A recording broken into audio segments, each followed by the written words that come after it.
No matter whether in the realm of cuisine or linguistics, the word taste encapsulates infinite possibilities. Besides gustatory or olfactory experiences, it can also refer to feelings incited by things way beyond food. For the Chinese, taste is a matter of not only the tongue and nose, but the heart.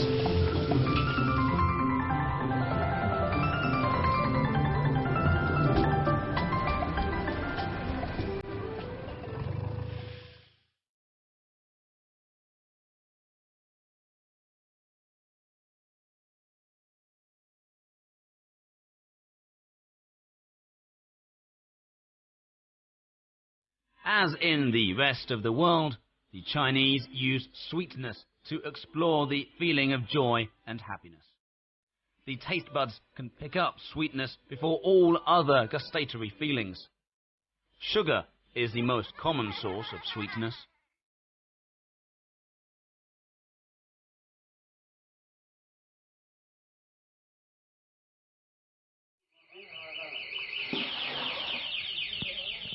To Yao Jinghong, sugar means a lot.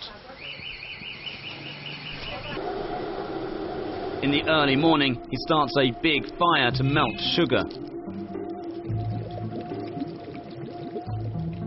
Sweet onion pancakes is a famous traditional dessert in Chaozhou. Yao masters ancestral cooking skills.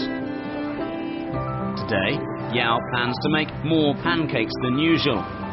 Tomorrow, it's Winter Festival, a grand local occasion. Yao's pastry shop sits on Suzhou Street in ancient Dahao town. Here, time seems to have stopped centuries ago.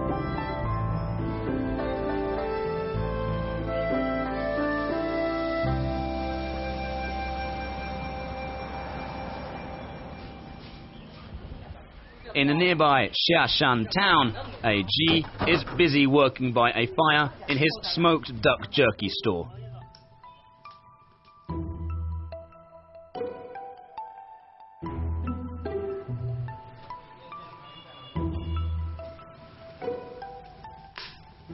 The barrel in front of him exudes a sweet, smoky flavour. He has been familiar with that smell since childhood.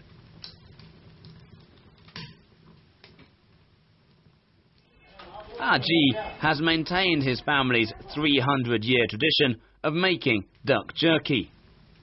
He inherited the method from his father. Brown sugar, mixed spices, vinegar, salt. The sauce made from these ingredients can satisfy the taste buds of Teochew people. It has always been so. Brown sugar is raw sugar extracted from sugarcane. Not refined, it almost contains all the nutrients in the sugarcane juice. In China, it is often used as a tonic, while the Teochew people use it as an ingredient for preserving food.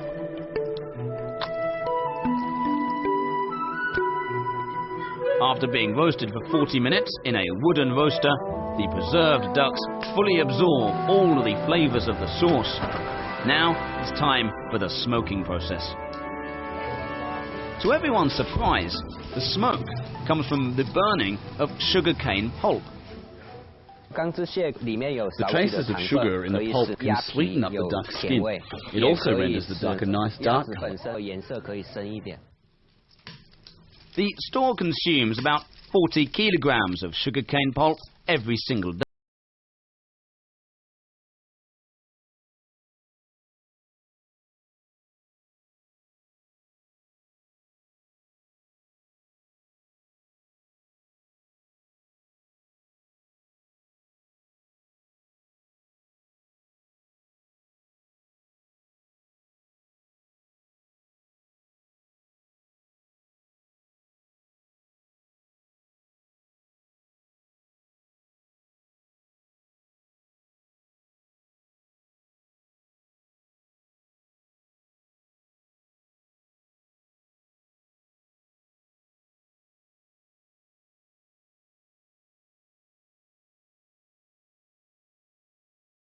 calories for the human body, also comforts the heart.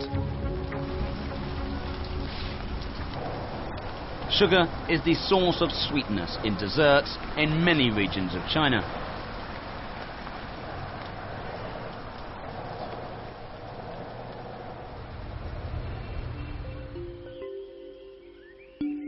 Some 100 kilometers away from Dahao, Wuxi thrives with industry and commerce. Its residents enjoy a prosperous life. Although Wuxi doesn't produce sugarcane.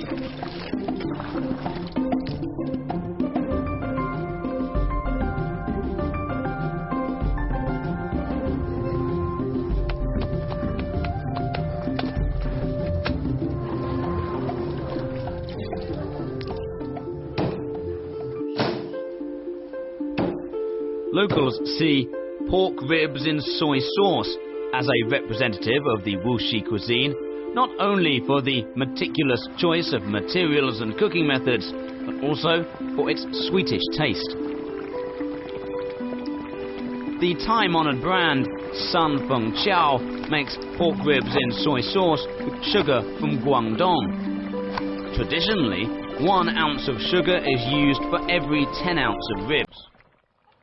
The level of sweetness is unimaginable to non-local diners. Only long hours of simmering can bring out all the flavors of the mix of spices. Sweetness and saltiness with a touch of the bone's fragrance, all these flavors dominate the flavor profile of Wuxi cuisine. As a well-known land of plenty, Wuxi is home to numerous crops. But sugarcane is an exception. That leaves local people's addiction to sweetness an unexplained myth.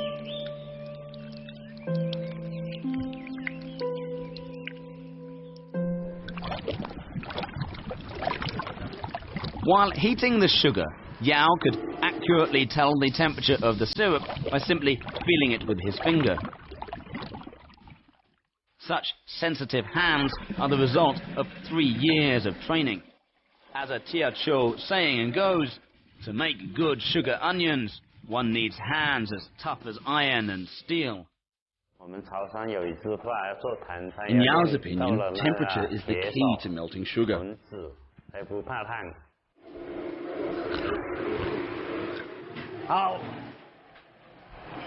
After being boiled, syrup is poured into a jar. Gentle rotation of the jar will not only cool the syrup down, but also remove any air bubbles in it through the centrifugal force.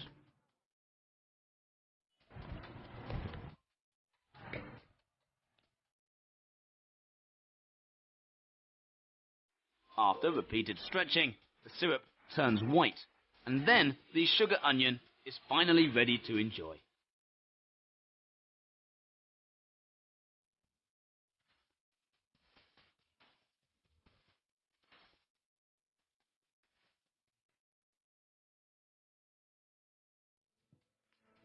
It is a heartwarming scene where the whole family shares sugar onions.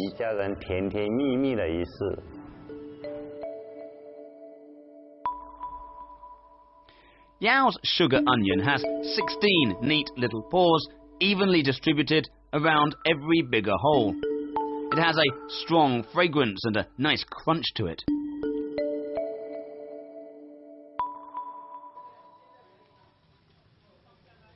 As sweetness accumulates in the air, the final smoked ducks of the day will be soon ready.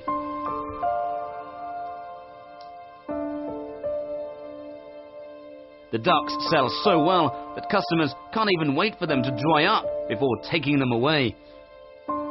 At the same time, the winter festival is still just around the corner.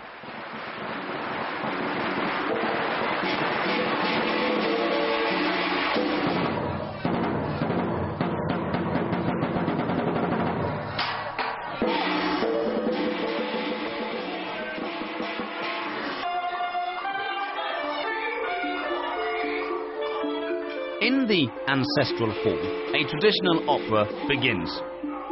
People dedicate gorgeous desserts of all kinds to their ancestors while praying for their own lives. Yao wishes that his cooking schools can bring well-being to the entire family. While young Ji, on the other hand, hopes to find a partner and expand the business.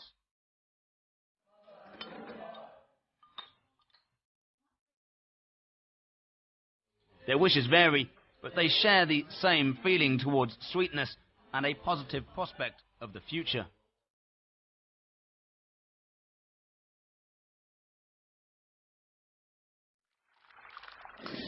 Apart from sweetness, Chinese people seem to also have a gift for appreciating bitterness. The taste bud sensitive to bitterness lies at the base of the tongue. Though hidden deep down, they are unusually sensitive.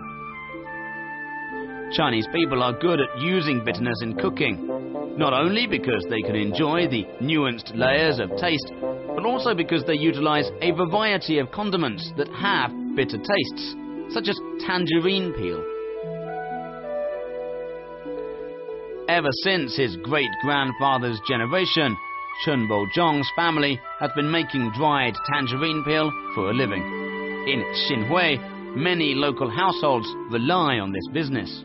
I cannot imagine living without dried tangerine peel. It's not just a means of living for us, it's the foundation of my family.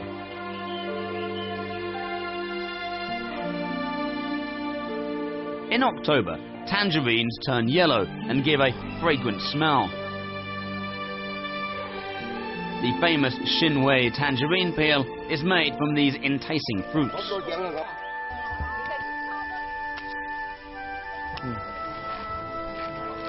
Here, after the harvest, the pulp of the tangerine is discarded, while the peel is kept.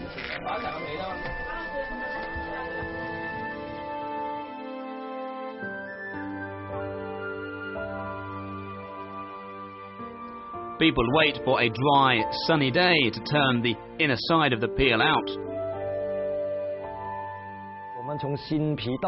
Regardless of its storage time, the peels need to be sun-dried once every year until the sugar, fat and moist have all come out to perfection. Storage time is a crucial factor in the pricing of dried tangerine peel. The longer the peel has been stored, the higher the price will get. Only the Chinese can appreciate the subtlety of the mixture of bitterness and fragrance from the dried tangerine peel, just as they appreciate green tea, for example.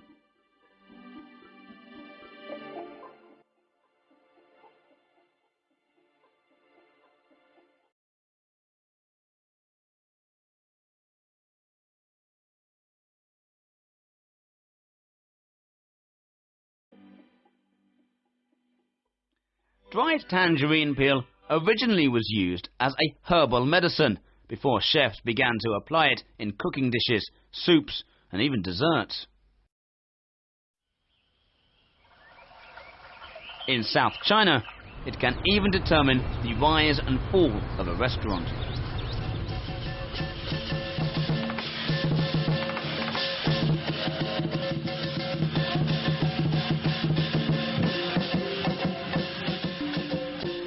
Macau is a city where the East meets West.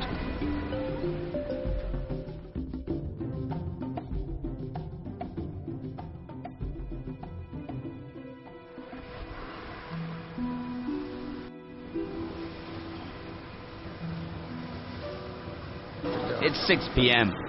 Chen has just returned to his seafood restaurant after he finished taking stocks. The restaurant, named after his grandfather, has rarely seen bad business for more than half a century. The secret lies in its most famous dish, dried tangerine peel duck.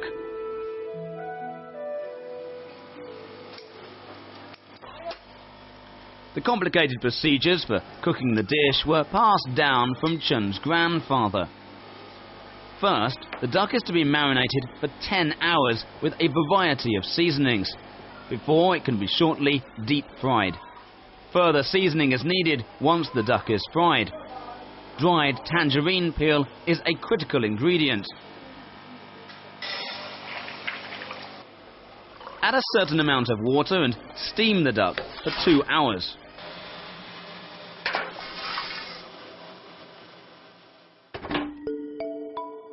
After staying such a long time in high temperatures, all of the dried tangerine peel would ultimately dissolve, leaving the duck immersed in the aroma of the spice. The fine texture of the dish is largely attributed to the use of dried tangerine peel.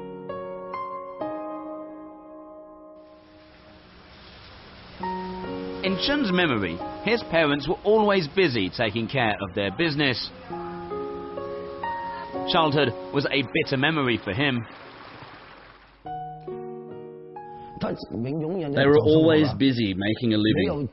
Since they couldn't afford a waiter, I started wait at tables when I was 8. The children had to help the parents prepare for the next day's dishes. We couldn't do our homework until things were settled in the restaurant.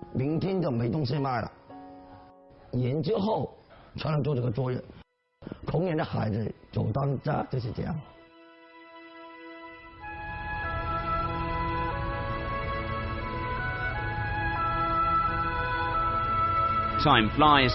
Now Chen has a decent job with a decent income. To him, the bitterness of life has given way to sweetness.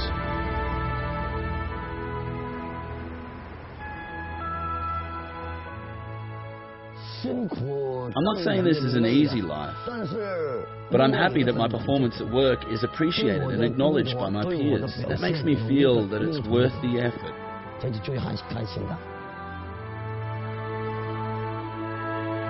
The Chinese believe that pleasure comes through toil, and one must hold on to their faith even in the face of adversity. They believe that life isn't complete without a certain degree of bitterness. Saltiness, on the other hand, is a gustatory experience totally different from either sweetness or bitterness. Saltiness comes, quite clearly, from the intake of salt.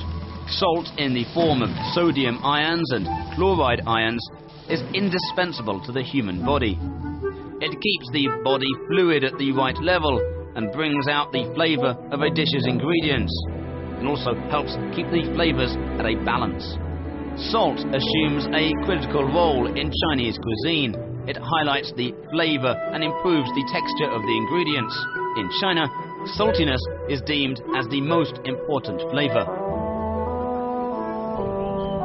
Every day, except the rainy ones, Liu Yingwu is busy working in the brine pan.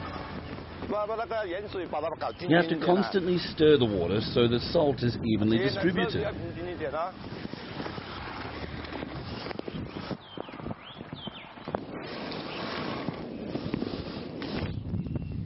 It doesn't look good. The crystallization is too slow. Liu lives by the sea in eastern Guangdong. For generations, his fellow villagers have been making salt for a living, following the time-honoured production tradition. This way of distilling salt from seawater can be traced back to 400 years ago. But as early as 5,000 years ago, the Chinese had known how to boil seawater to get salt. Liu runs 17 salt fields in total. The seashore is about 1 kilometre away.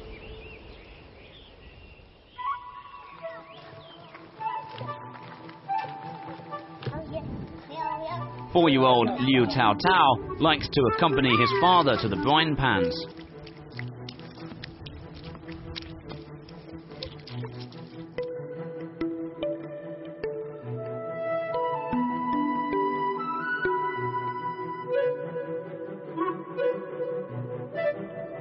Seawater is stored in this well. It is connected with the sea by an underground culvert.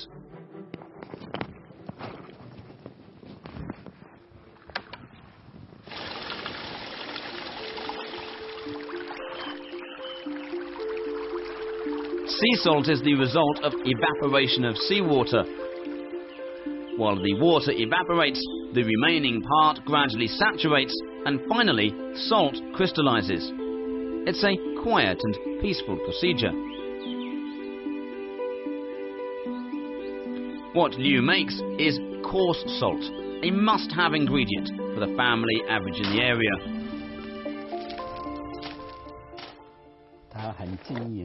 Look, it's very well crystallized and transparent. Such salt from the natural raw material is good. Ye Chaojian is a Hakka living in eastern Guangdong. He can make the most authentic roast chicken. His way of roasting can secure the best possible aroma for the chicken. You have to keep stirring the salt till it dries thoroughly. Wrapped in a piece of paper and covered in coarse sea salt, the chicken is slowly roasted. The loose texture of the sea salt allows it to absorb the moist from the chicken.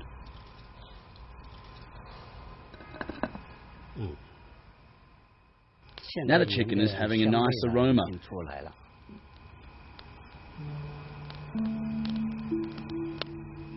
It's the result of the heat and the salt as well.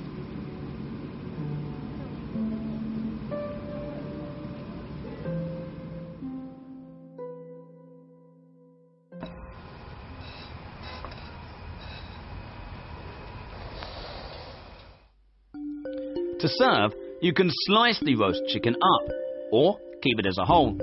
In Ye's opinion, to make the most out of the chicken's flavour, it's better not to slice, but eat it with your hands.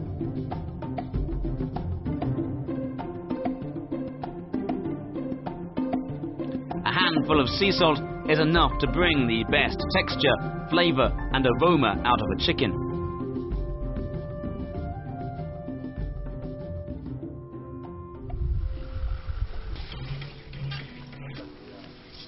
The roast chicken is a great invention by the Hakka people, who has a troubled past. About 1,000 years ago, war and famine forced the Hakka ancestors to depart from China's central plains, embarking on a collective southward migration. One of the tribes eventually settled in the mountains in South China. Throughout their long, strenuous travels, salt was their only means to preserve food. Their attachment to saltiness was then engraved in their genes and became the primary inspiration of their cuisine.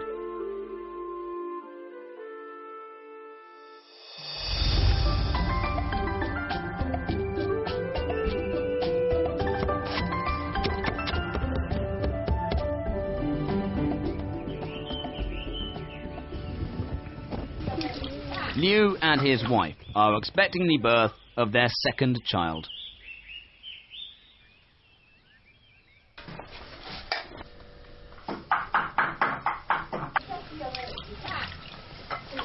Less than 10,000 yuan per year, Liu's income from making salt is far from enough to support the household.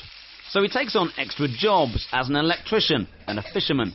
Most of his fellow villagers have worked away from home.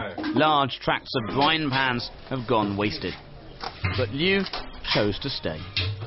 Salt distillation is a legacy, so after all, I am protecting this legacy. Of course, I can choose to find a job in other places. That's way I will for sure make more money. Making salt is very demanding physically, but as long as my work can pay off, I'm willing to do it.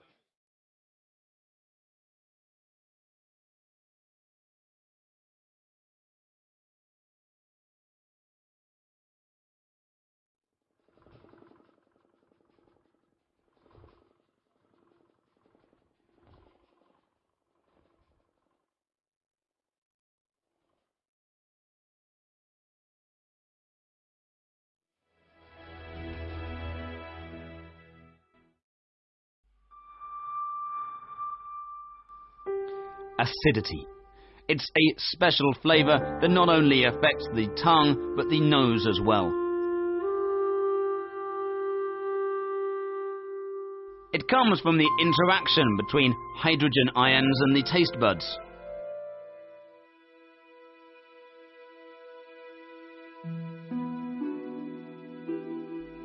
Vinegar is the most common source of acidity in Chinese cuisine.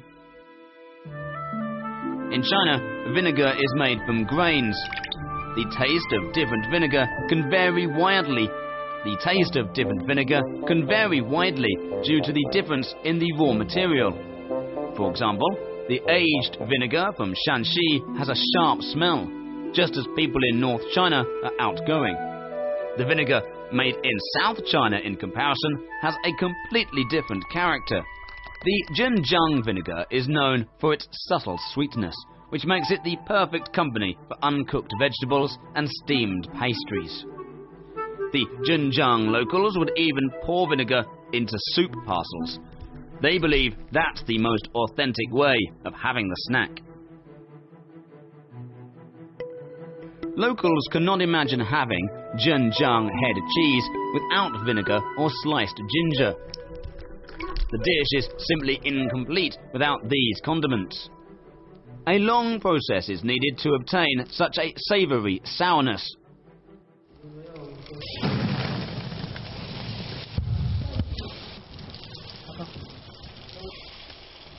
The Zhenjiang vinegar is made from sticky rice.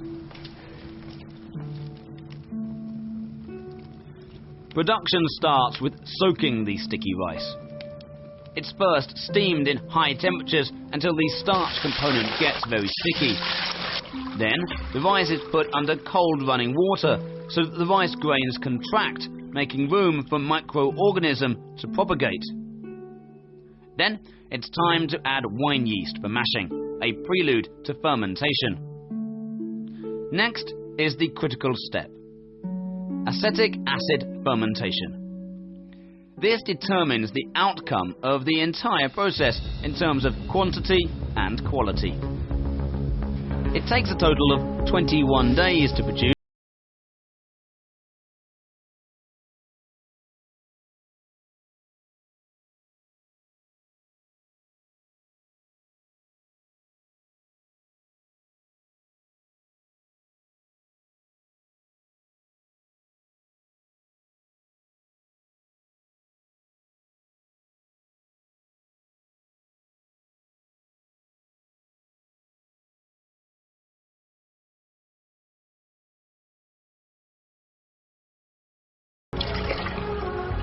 Acid can contribute to the taste of dishes.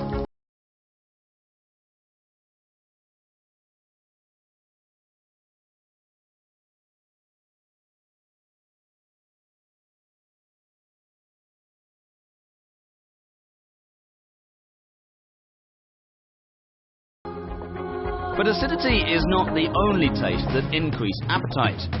Spiciness can also do the same job.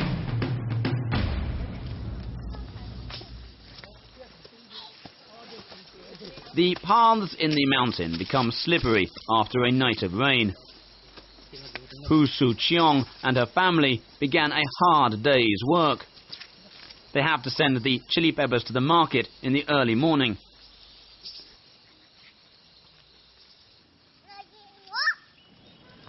As winter comes, the chili peppers become less fleshy, but people's passion for them remains unchanged. Hu Su-chong is a vegetable farmer and also the backbone of her family. There are many women like her in Sichuan. The people with a cheerful, tough and decisive temperament are depicted as spicy in China.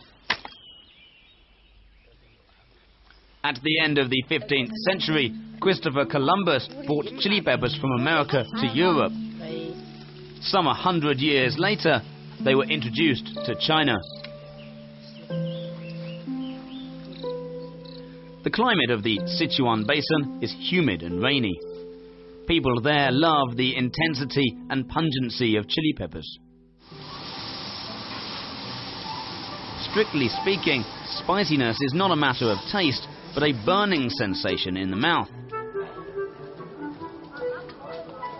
Chili pepper, native to South America, as well as ginger from Southeast Asia and Sichuan pepper, are all the most commonly used spices in Chinese kitchens.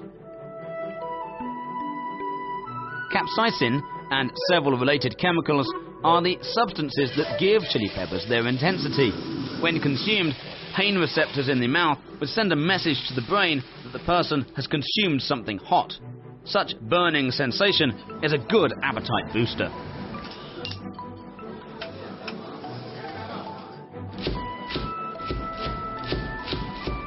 Chili pepper is the signature ingredient of Sichuan cuisine. Be it used as a main ingredient, as a supplement ingredient, or as a seasoning.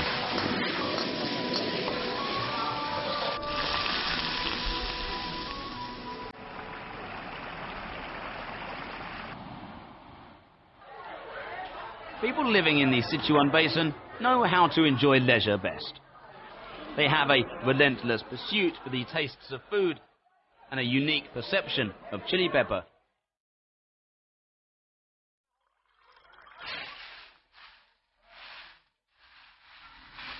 At the end of the autumn, others begin to dry their chili peppers. But Poo's peppers are still in the fields, fresh and shiny.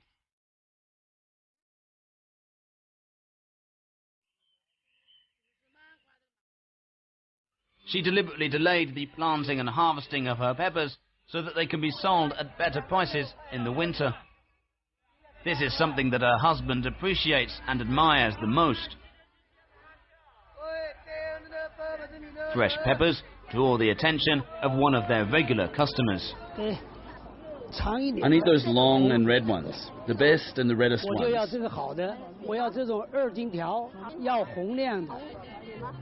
It's the best one.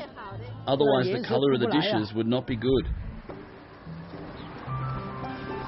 64-year-old Liu Zhenjie is a top chef of Sichuan cuisine. 2 years ago, he returned home from the US, bidding a farewell to his chef career overseas. Liu pickled a jar of chili peppers. He changes the water in the moat at the mouth of the jar every day to prevent infestation of bacteria. Pickled chili pepper is a classic invention of the Sichuan people. The taste of chili peppers, after pickled, becomes mitigated and less aggressive. The invention of pickled chili peppers gave birth to a famous cooking method of Sichuan cuisine, yusheng, or fish flavour literally. Yusheng shredded pork is one of the classic dishes of such flavour. Sichuan cuisine is good at creating mixed flavours. It brings a diverse sensation when the sweet, sour, spicy and numbing tastes are mixed together, and it creates more possibilities for the chefs. Liu's mind, the pickled pepper not only comes in handy when he cooks, but also embodies a lingering nostalgia.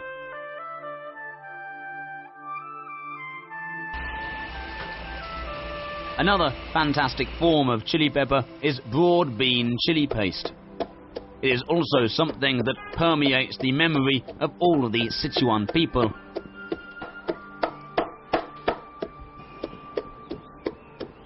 Granny Chen is putting fermented broad beans into minced fresh red peppers. She has to seize every minute to ferment and dry the paste on sunny days.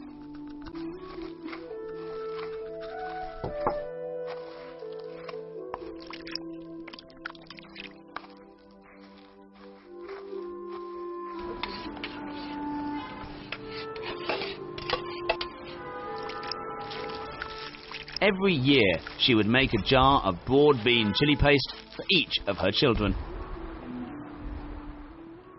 It tastes good.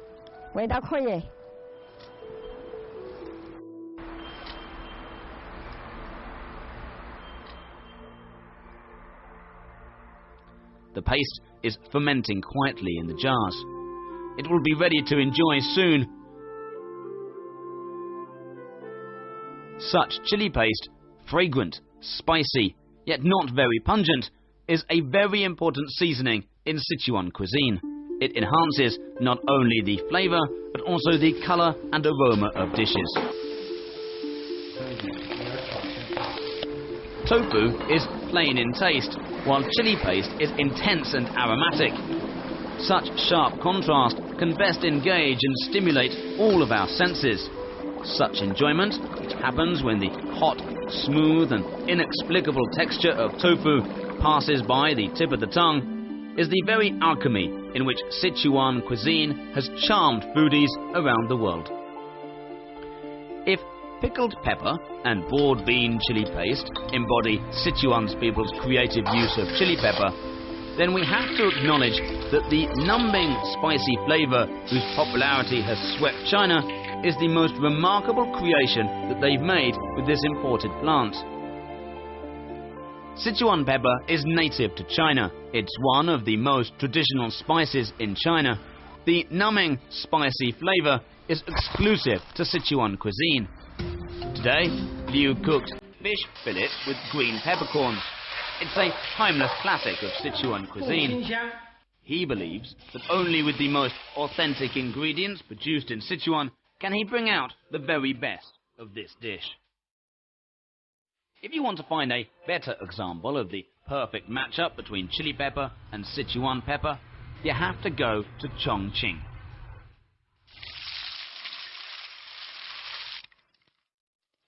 The dried red chili is the protagonist of the Chongqing hot pot. Dried chilies are cut into segments and mixed with many other seasonings to prepare for the richly flavoured soup base. In Chongqing, all of the hot pot restaurants have their own secret recipes for the soup base. Diners can choose from a variety of them according to their own particular preferences. You are what you eat. The Chongqing people are mostly outspoken and quick-tempered.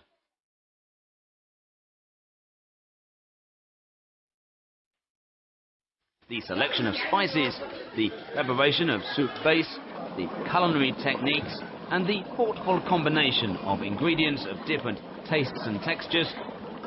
It is these attributes that make hot pot a perfect embodiment of the Chinese cooking philosophy of equilibrium.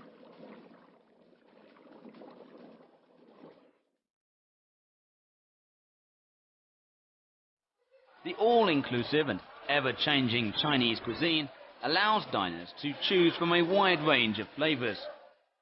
It has something as intense as Sichuan food and something else that gently caresses your taste buds like soft raindrops in the spring dew.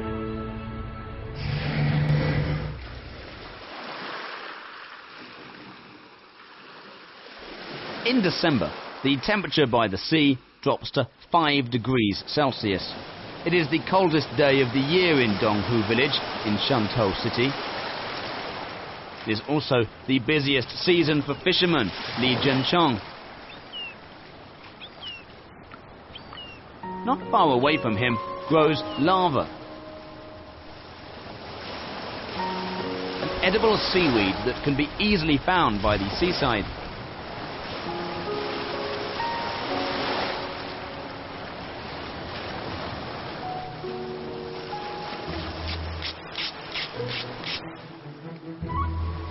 For Li Zhenchong, it is a gift bestowed by nature. Lava matures quickly and requires timely harvest.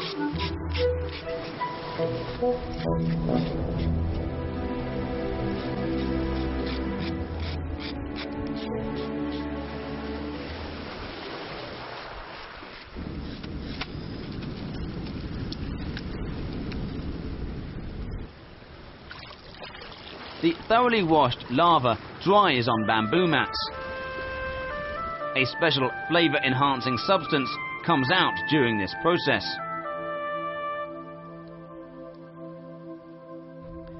The Chinese began to eat it more than 1,000 years ago. It is usually used to make soup. The secret of its flavour-enhancing effect lies in its rich amino acids, including glutamic acid and alanine. It's about a third of protein, and when seasoned with the right amount of salt, the amino acids can work wonders to please our palate.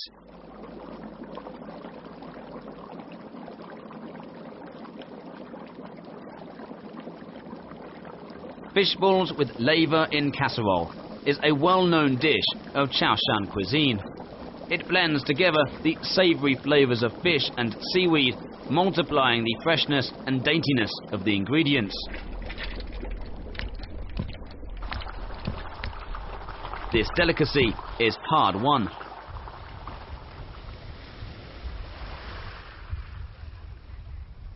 Only when the tide recedes can we go there to harvest.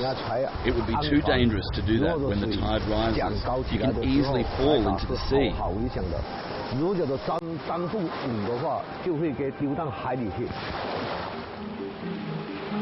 In order to get more, Li needs to take some risk every now and again.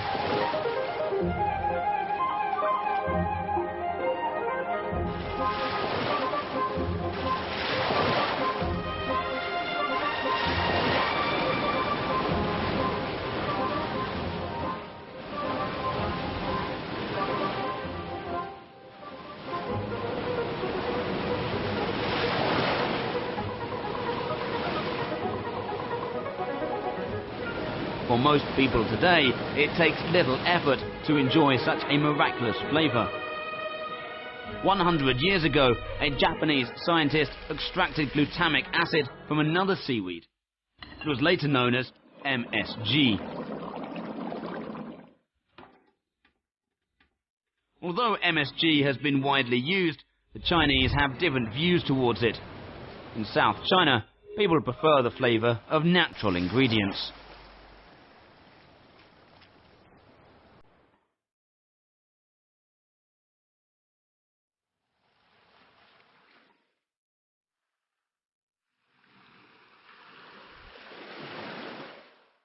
After the harvest season, Li is going to spend his leisure time fishing, drinking tea, and of course, eating.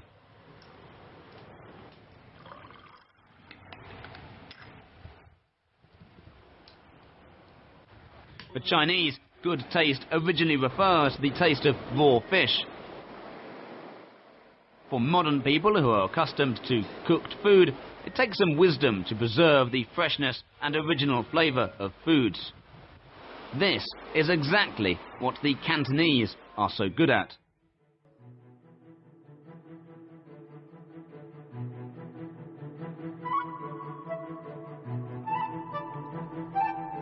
Huangsha Market in Guangzhou is always busy in the morning. But here you can find a great variety of seafood from all over the world.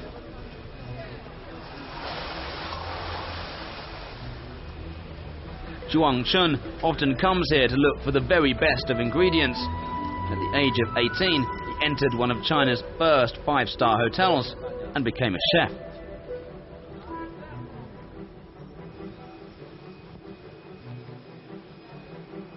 Steamed fish is a traditional Cantonese dish that requires high heat and precise control of cooking time.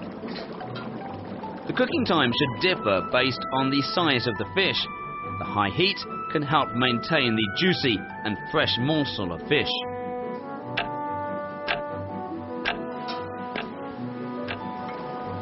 The fish skin bursts over high heat, indicating that the fish is very fresh. The lifeblood of Cantonese cuisine lies in its ingredients. I've been a believer of such simple and light diet. I love natural, authentic yet palatable foods. Zhuang Chun was born into a family of Cantonese opera performers in Xiguan, but he's destined to have a lifelong engagement with gastronomy.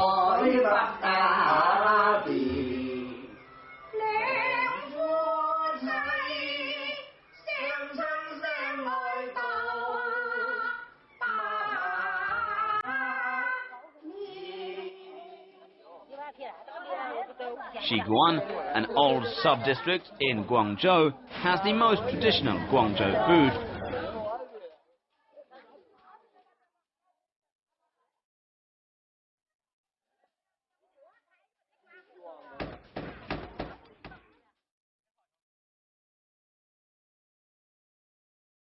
In 2000, Zhuang resigned and became a professional gourmet promoting the Guangdong food culture. He believes that to maintain the original flavour of ingredients in cooking is the highest pursuit of gastronomy.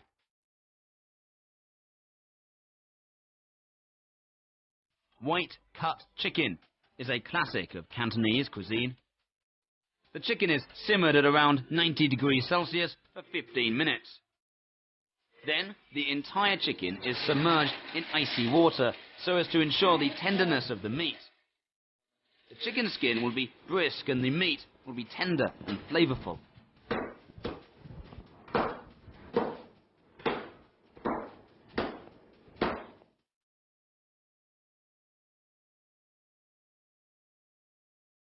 Xi'an, literally freshness, is a special taste that only the Chinese can best appreciate. It is a great expression in the Chinese language. This taste consists of two parts. One is fresh, and the other is something that we don't have in English. We can only put it as delicious. Xi'an is about taste, and beyond taste, it is the most common yet the most esoteric part of Chinese cuisine. We love cooking. It makes life wonderful.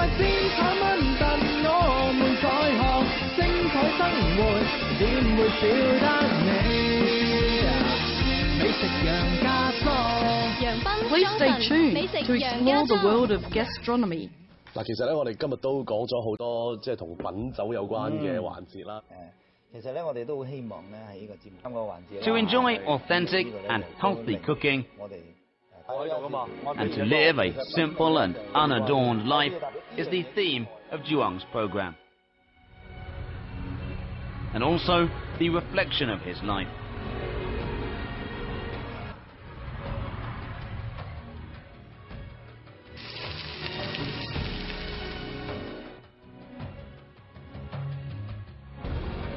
The diverse culinary flavors of the Chinese kitchen not only please the palate, but also allow the Chinese to express their diverse feelings towards the ups and downs of life that we all experience. They prefer the orchestra of tastes to the solo of any of them. The equilibrium of tastes is what the Chinese chefs pursue. Moreover, such cooking philosophy has extended to other realms of the Chinese life, even their notion of running the country.